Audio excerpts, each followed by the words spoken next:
আসসালামু আলাইকুম রহমতুল্লাহ বরকাতু। আশা করি সবাই ভালো আছেন এবং সুস্থ আছেন। আমি গতকালকে আপনার নিহারের ব্যাপারে কিছু কথা বলেছি, আজকে বাকিটা বলবো। এই অস্থিমজ্জার গুরুত্বপূর্ণ উপাদান হলো কোলাজেন, যা আপনার আমিষ বা প্রোটিন। আর এই অস্থিমজ্জার টাইপ 1 এবং টাইপ 2 কোলাজেন থাকে।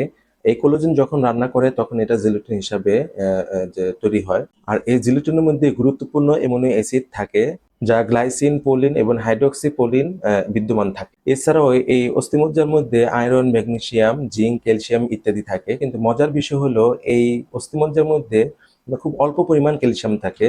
যেমন ১০০ গ্রাম অস্থিমজ্জার মধ্যে আপনার মাত্র ১৭ মিলিগ্রাম ক্যালসিয়াম থাকে, যা অন্যান্য অনেক খাবার আছে যার তুলনায় অনেক কম।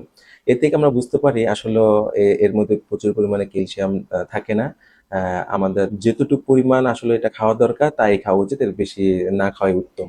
নেহারি থেকেও আপনার প্রচুর পরিমাণে যে খাবারগুলোতে ক্যালসিয়াম পাওয়া যায় সেগুলো হলো আপনার যেমন দই, তারপরে দুধ, তারপরে আপনার কাঠবাদাম, তারপরে বীজ মানে তিল বীজ এসব জাতীয়।